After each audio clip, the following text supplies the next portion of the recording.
Estamos aqui com o candidato Pantaleão, do Partido da Causa Operária PCO. Tudo bem, candidato? Como? Candidato, eu queria começar nosso bate-papo falando de um problema que afeta e muito o pessoal daqui de Pernambuco, sobretudo da região metropolitana do Recife, que é a mobilidade urbana. A cada dia a gente vê as pessoas ficando mais dias presas no trânsito e não conseguem honrar compromissos, chega atrasado em escola, chega atrasado em trabalho, chega atrasado em médico, porque a cidade, o grande Recife, está travado. Obras de mobilidade foram entregues, mas, por exemplo, o BRT não foi entregue completo, ainda faltam coisas para serem feitas, e o projeto de navegabilidade do Rio Capibaribe até agora não saiu do papel. Como é que o senhor pretende convencer o seu eleitor de que o senhor vai dar jeito na mobilidade urbana no Recife? O problema da mobilidade diz respeito à falta de políticas públicas para desenvolver o processo da mobilidade, né? A questão das hidrovias, ferrovias, e nós defendemos claramente a política de passe livre para estudantes e desempregados, no sentido de que os trabalhadores possam ter acesso ao sistema de transporte, e esse sistema de transporte estatizado. Ao mesmo tempo, nós vimos aí um grande desperdício de dinheiro em relação à Copa do Mundo, com obras completamente inacabadas, e isso faz com que o processo de mobilidade urbana vire um caos. Mas além desse passe livre que o senhor promete para estudantes e para desempregados, tem alguma obra que o senhor vai fazer que pode melhorar de fato e o trânsito não fique tão travado como ele é hoje? Sim, eu acho que nós temos que implementar o processo da hidrovia. A hidrovia é um canal de comunicação dos passageiros, certo? Que sai de suas localidades distantes para o centro da cidade. Então, essa é uma alternativa.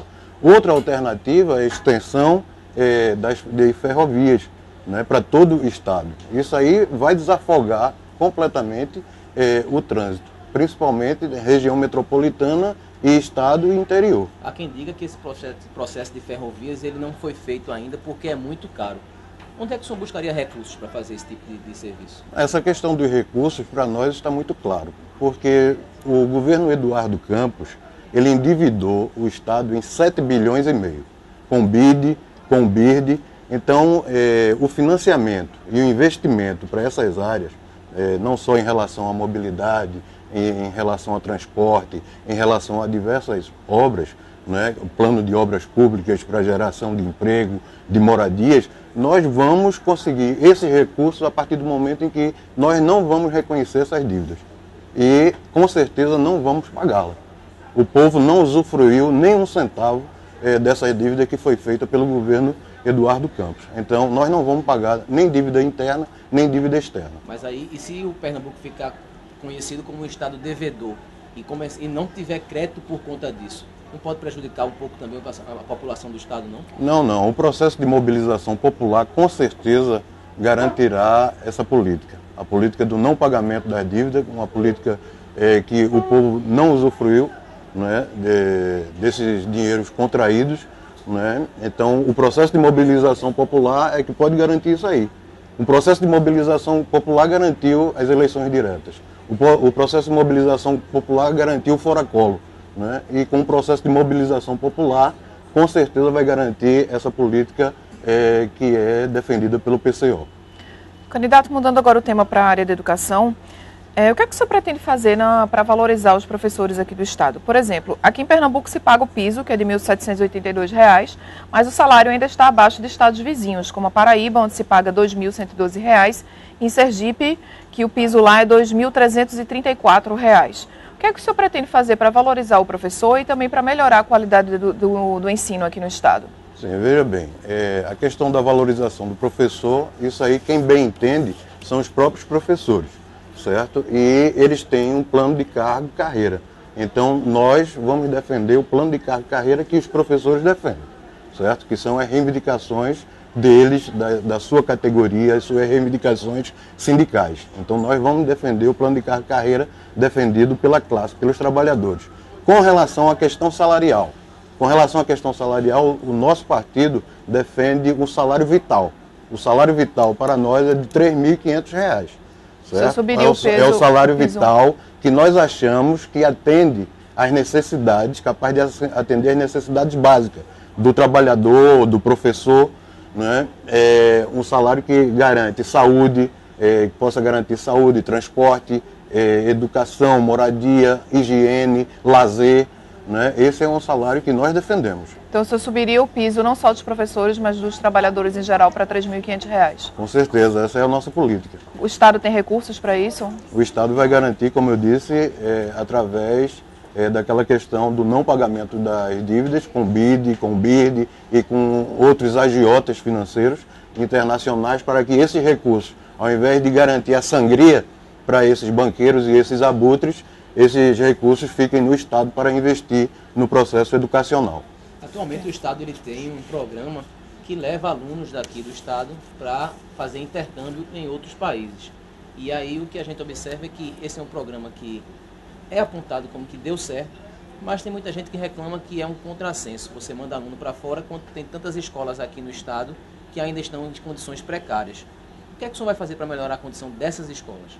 Não, isso aí é investimento não só em equipamentos, mas investimento nas reformas, né? Nas reformas das escolas. Então, isso da nossa parte estaria garantido, né? E com relação aos projetos que estejam dando certo, nosso partido não vai se contrapor, né? Vai garantir que cada vez mais estudantes e outros setores da população tenha acesso ao ensino de qualidade.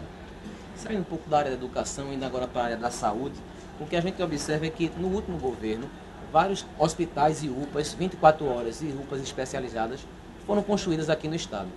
Só que o que a gente observa é que isso não diminui a quantidade de pessoas que esperam atendimento. Ainda tem muita gente que espera para fazer uma marcação de uma cirurgia, ainda tem muita gente que quando vai para uma UPA dessa demora muito para ser atendida. Como é que o senhor vai vencer esse desafio? Tem novos hospitais, mas o atendimento não é bom. Como é que o senhor vai garantir atendimento de saúde melhor para a população? Pois é, se o governo não garante, né, o atendimento de qualidade, é porque ele não tem uma política de priorizar esse setor, né? E eu acho que a questão da saúde é fundamental, porque isso diz respeito à vida da população. Então é preciso garantir a saúde pública de qualidade e principalmente o atendimento nos hospitais e nas UPAs de forma humanizada. Mas além disso, eu preciso dizer, né, que as UPAs, os hospitais, têm que garantir o fim do comércio da saúde. As UPAs e os hospitais públicos, né, de qualidade, mas com relação à saúde como um todo, no nosso estado, a gente tem que garantir o fim do comércio a partir do momento em que nós vamos propor a estatização do sistema de saúde. O senhor então tiraria essas OS, as organizações sociais que hoje organizam certeza. Os hospitais e as com UPAs certeza, construídas? Com certeza. Isso aí é a iniciativa privada interferindo na saúde pública.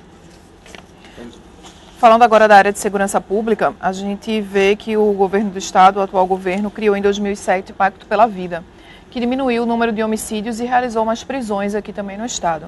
Só que no primeiro semestre desse ano, o Pacto pela Vida ele voltou a crescer no número de homicídios. Foram registrados 1.752 assassinatos nos 6 primeiros meses de 2014, contra 1.600 no mesmo período do ano passado. O que é que o senhor pretende fazer? O senhor vai manter o Pacto pela Vida? E caso o senhor mantenha o Pacto pela Vida, que ações o senhor vai fazer para voltar a reduzir o número de homicídios? Olha, o Pacto pela Vida, no nosso entendimento, é uma grande farsa, certo? Até os números apresentados em que se dizia reduzir o número de homicídios no estado, aquilo ali era uma mentira. Por quê? Porque não são computados nesses números as mortes que são colocadas como mortes a esclarecer. E também não são computados nesses números as mortes que acontecem nos hospitais provenientes da violência urbana. Ou seja, eles só fazem a estatística dos homicídios que são encontrados nas ruas. Dos homicídios que são encontrados nas ruas. As mortes que acontecem nos hospitais não são computadas. Então, o Pacto pela Vida é uma farsa. Mas eu posso adiantar que, para a redução dos homicídios, com certeza, você tem que começar pela descriminalização das drogas. Se você não considerar o problema das drogas como um problema de saúde pública e você descriminalizar as drogas você não vai conseguir reduzir o número de homicídios. Porque só a partir daí você vai poder evitar não só o tráfico, como também você vai evitar as mortes provenientes do tráfico. Que drogas o senhor tornaria legais? São, todas as drogas, para nós, tem que ser considerada como problema de saúde pública, certo? Mas, inicialmente, nós podemos trabalhar com as drogas leves. Nós podemos trabalhar com as drogas leves e depois podemos abrir um grande debate, uma grande discussão na sociedade sobre essa questão. Mas aí não poderia sobrecarregar o senhor descriminalizando o uso de drogas aqui, mesmo que sejam drogas leves. O crack é tido como uma droga muito pesada, que é uma epidemia muito grande. Não poderia que o senhor iria resolver um problema de segurança, mas ia aumentar muito o problema da saúde pública também, não? Que já é falha. Não. Pelo contrário. O problema das drogas, ele tem que ser considerado como um problema de saúde pública, certo? Não é um problema de polícia. Aí nós vamos atacar os efeitos e não as causas, certo? A gente tem aqui, candidato, vários presídios do estado, praticamente todos eles estão superlotados. E aí o que a gente observa é que muitas vezes os presos, eles batem e quando saem piores muitas vezes do que entraram. Não há um processo, de fato, de ressocialização. O mesmo acontece na FUNASE. Os adolescentes entram na FUNASE e saem muitas vezes sem ressocializar nada. O senhor tem algum plano para esse tipo de pessoa que vai para os presídios e não consegue se ressocializar? Bom, isso aí, o Estado tem que assumir a sua responsabilidade em relação a isso, né? Ele tem que garantir um processo de ressocialização, um processo educacional em relação à juventude, à criança, o adolescente, o menor infrator. Então, se o Estado ele se desobriga, ele foge da sua responsabilidade, ele vai garantir cada vez mais uma superlotação dos presídios. Né? Não existe uma política de ressocialização. Você veja, eu sou funcionário público municipal e existem diversos abrigos na prefeitura. Né? E vão para lá jovens, adolescentes, para esses abrigos, café da manhã, almoço, jantar, tá certo? Tem dormida, mas durante o dia não tem nenhuma atividade prática de ressocialização nem educacional. Esses jovens, eles vão para a rua, vão roubar, depois vem na hora do almoço para os abrigos, depois vai na hora do jantar e estão na rua roubando, compreende? E cadê a responsabilidade da prefeitura ou do governo do estado? Então, daí... criaria então algum programa para que esses jovens e esses presos, esses apenados, eles também tivessem alguma atividade durante o dia? Com certeza. Pegando essa parte agora de desenvolvimento econômico, candidato, Pernambuco tem crescido acima, o PIB de Pernambuco tem crescido acima muitas vezes do que o PIB brasileiro. E isso aumenta a responsabilidade do Estado, porque aumenta a quantidade de emprego, a quantidade de mão de obra, e muitas vezes a nossa mão de obra não está qualificada para poder assumir determinado emprego. O senhor tem algum programa que vai contemplar e vai melhorar a qualificação dessas pessoas aqui do Estado? O Estado ele tem que assumir isso aí, porque você vê que grandes oportunidades que aconteceram no Estado, os cargos, as vagas foram conquistadas pela população de outros estados, né, por pessoas de outros estados. Então, se você não tem uma política de qualificação, de formação profissional no Estado, essas vagas vão ser perdidas.